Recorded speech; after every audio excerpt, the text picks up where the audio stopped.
जी anime मांगा तो चला गया हॉलीडेज पे। और अब बुक ऑफ एस्पर का न्यू एपिसोड कोई भी एक्सप्लेन करने वाला भी नहीं है, इसलिए मैंने सोचा है कि क्यों ना इस बार तीनों चैप्टर्स को मैं एक्सप्लेन करूं। अगर एक्सप्लेनेशन में कोई गलती हो जाए तो प्लीज मुझे माफ कर देना। Hashtag demonic emperor. पिछले एपिसोड के एंड में हम सभी ने देखा था कि जूफैन हंसते हुए नीचे उतरता है और गेंगार के सामने आकर उससे कहता है, मैं तुम्हारे फादर का फेलो डिसाइपल हूँ जूफैन, और जबकि तुम उसके बेटे हो तो अब से तुम मुझे अपना सीनियर अंकल जूफैन। और तभी ये सुनकर गेंगार भी उसे ब्रीड करते हुए कहता है कि सीनियर अंकल जूफैन कुलगैन आपको ग्रीटिंग करता हूं। जूफैन ये सुन उसे कहता है कि गुड बॉय, तुम अच्छे बच्चे हो। मगर दूसरी ओर उसका फादर कैलगैंग चिल्लाते हुए जूफैन से कहता है, जूफैन अब मेरे बेटे को बुली करना बंद करो, अब आगे। कुलगैंग चिल्लाते हुए अपने बेटे से कहता है कि गेंगार तुम इतने भोले नहीं हो सकते कि इतनी आसानी से धोखा खा जाओ। ये ढोंगी जिसे तुमने अभी अपना सीनियर अंकल कहा वह तुम्हारा कोई रिश्तेदार नहीं है, ना ही उसका कोई मुझसे लेन देन है, तो तुमने उसे सीनियर कैसे कहा। उधर जूफन बड़े स्टाइल से कहता है कि क्या क्या हुआ अगर मैं तुम्हें अपना फेलो ब्रदर कहूँ, तुम्हें ये सम्मानजनक लगना चाहिए। और जब तुम्हारा बेटा अपने चाचा जूफन के पास रोता हुआ आता तो मैं शायद उसे अनदेखा कर देता हूँ, पर मुझे कोई फर्क नहीं पड़ेगा।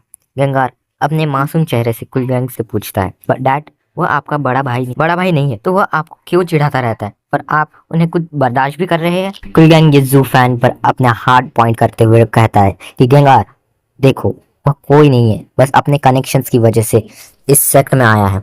वह एक दिन एक बड़ा एल्डर भी बन सकता है, लेकिन वह अपने जीवन में कुछ भी हासिल नहीं कर पाएगा, इसलिए इसके जैसे लोगों से दूरी बनाए रखना। वह तुम्हें नीचे खींच लेंगे, तुम उससे भी बड़े बनने के लिए बने हो।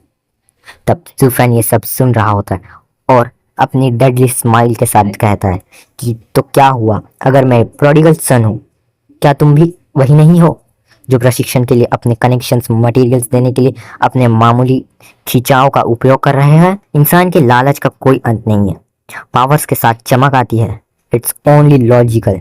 तब पावर्स का पॉइंट क्या होता, बीइंग अ प्रोडिगल सन।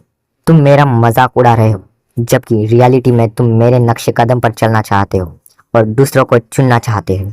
तुम बस अपनी जलसी स्वीकार नहीं करना चाहते। यहाँ हम सभी डेमोनिक कल्टिवेटर्स हैं, बेगुनाही का नाटक करते हुए दिखाना हम सभी को आता है। जूफैन की ये सब बातें सुनते हुए कुलगैंग चिढ़ रहा होता है और जूफैन से कहता है कि बहुत हो गई तुम्हारी बकवास। क्यूएर और गैंगर के पास अच्छा टैलेंट और हार्ड वर्क करने का जज्बा है, वे निश्चित रूप से आगे बढ़ेंगे। हम बस उनको सपोर्ट करने के लिए अपना 100% देंगे। उसका उल्टा तुम मरने का इंतजार कर उसी मरने की स्थिति में फंसकर अपना जीवन बर्बाद कर। तुम कोई मार्शल आर्ट नहीं जानते और ठीक से अभ्यास भी नहीं करते। तुम्हारा असुर सर्कल में रहने का एकमात्र कारण तुम्हारी हायर कल्टीवेशन है। उधर कुलगैंग बहुत ही गुस्से में जूफैन से कहता है, यदि तुम ऐसा ही जारी रखते हो तो मुझे यकीन है कि इससे पहले कि तुम्हारा संरक्षण तुम्हें यहाँ से बाहर निकाल दे, तुम सर्कल में अपना अंत पा। तब जूफैन कहता है कि मटेरियल स्किल्स तो सिर्फ टूल्स हैं, कोर कल्टीवेशन।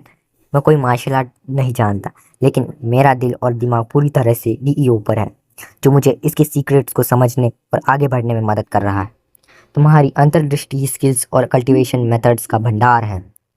स्टॉन्च कट्टर होने पर ध्यान के केंद्रित करते हुए भी बुनियादी बातों की अपेक्षा करना कितना हास्यास्पद है। सुफैन की इन बातों को सुनकर सब सोच विचार में पड़ जाते हैं और कुलगैंग बोल ही पड़ता है कि तुमने इतना लंबा चौड़ा भाषण दिया, तुमने कहा क्या, मुझे कुछ समझ नहीं। साइड मैन खड़ा बुढ़ा मैनेजर कहता है, इस सेक्ट के डिसाइपल हमेशा लड़ते और झगड़ते हैं, निर्दयी होते हैं, डीईओ के अपनी क्षमता पर जोर देते हैं। ये दुखद है, काइलांग जैसा रेडियंट स्टेज का एक्सपर्ट डीईओ के साथ इतना इग्नोरेंट है। फिर भी सुफैन जो स्क्रैपर वर्ल्ड से आया है, इसके पास डीईओ पर अद्भुत इंसाइट्स है। उसका सेक्ट को लीड करना सेक्ट को सही रास्ते पर ले जाएगा, सेक्ट को ले जाएगा एक शानदार भविष्य की ओर। तब सभी जुफैन की ओर देखते हुए मन में सोचने लगते हैं कि आखिर यहाँ पे चल क्या रहा है। तभी वहाँ सीनियर सिस्टर मेयर आती है और कहती है कि सभी लेबर्स ऐसे बेकार क्यों बैठे हैं, और सभी लेबर्स को हाई हेलो करते हुए लेबर ऑफिस के मैनेजर के पास जाती है, एक्सेप्ट जूफैन को हाई हेलो करते। तब जूफैन सीनियर सिस्टर को देखकर मन ही मन में कहता है कि इसकी दयालु मुस्कान केवल खंजर छुपाती है।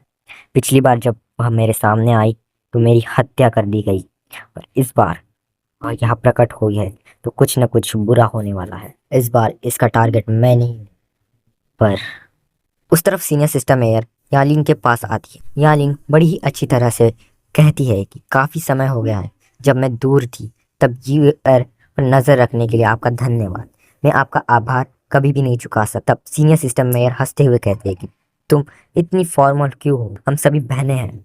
ओ यू आर, तुम्हारी प्रैक्टिस कैसी चलता? यू आर सीनियर सिस्टर से कहती है कि बहुत ही अच्छी तरह चल रही। यह सुनकर सीनियर सिस्टर यू आर के शोल्डर पर अपना हाथ रखती है। इसे देखकर यू आर बहुत ही डर जाती है और सीनियर सिस्टर यू आर से कहती है कि यू आर, तुम्हें बहुत हार्ड वर्क करना होगा।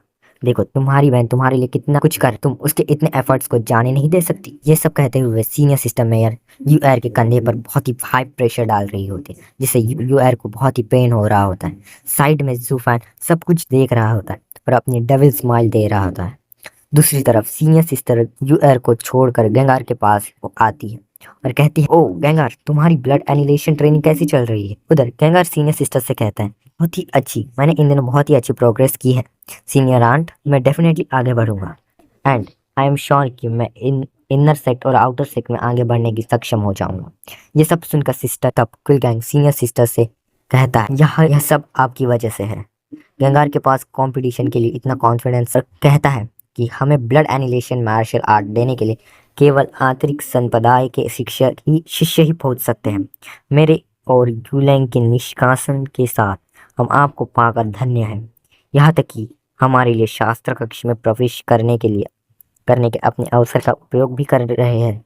धन्य। तब गैंग की ये सब बातें सुनकर सीनियर सिस्टर कहती है कि सीनियर ब्रदर, हम हमेशा शांति शिष्य रहे और यह कभी नहीं बदलेगा।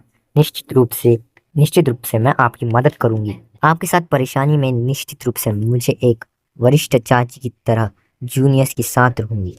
तब सीनियर सिस्टर अपने ब्रेस्ट एक 5th ग्रेड की पिल निकालती है जिसका नाम ब्लड पिल होता है और सिस्टर में यार ये पिल गैंगर को ये कहकर देती है कि जब कंपटीशन में तुम्हारी पावर्स लो लगे तो इस पिल को यूज करना। ये पिल ब्लड एनिमेशन टेक यूजर्स को पावर्स को बढ़ा देती है। ये मेरी तरफ से एक छोटा सा तुम्हारे लिए गिफ्ट है। तब गैंगर और उसका पापा दोनों ही ये देखकर बहुत ही इमोशनल हो जाते हैं। सीनियर सिस्टर को मदर की तरह देखते हैं और सीनियर सिस्टर कहती है, सीनियर ब्रदर कृपया ऐसा मत कहिए। सीनियर सिस्टर जाने के लिए आगे बढ़ती है और तभी कहते हैं, सीनियर ब्रदर जूनियर सिस्टर, मैं आपको मंच समाप्त करने दूंगी यदि अगर अतः मैं आपको धोखा मिलता है तो मैं आप विलंबित नहीं करना चाहिए। लास्ट में सीनियर सिस्टर अपने मन में ही कहती, यू आर और गैंगार, काम में तुम दो शाम अपने पिता बहन के पास मत, अब बहुत बड़े हो गए हो तुम। ये कहकर सीनियर सिस्टर वहां से चली जाती है और दोनों बाप बेटा सीनियर सिस्टर को जाते हुए देखते। दूसरी और फिर कुल गैंग जूफान की ओर देखता है और जूफान कहता है ये देखते हुए कि हम सब लेबर ऑफिस में हैं, एक साथ सहयोगी है, मैं तुम्हें याद दिला दूं, वो कोई देवदूत नहीं है। ये निश्चित है कि वे केवल अपने खेलों को आगे बढ़ाने के लिए अब तुम्हारा इस्तेमाल कर रही है और तुम्हारी मदद कर रही है।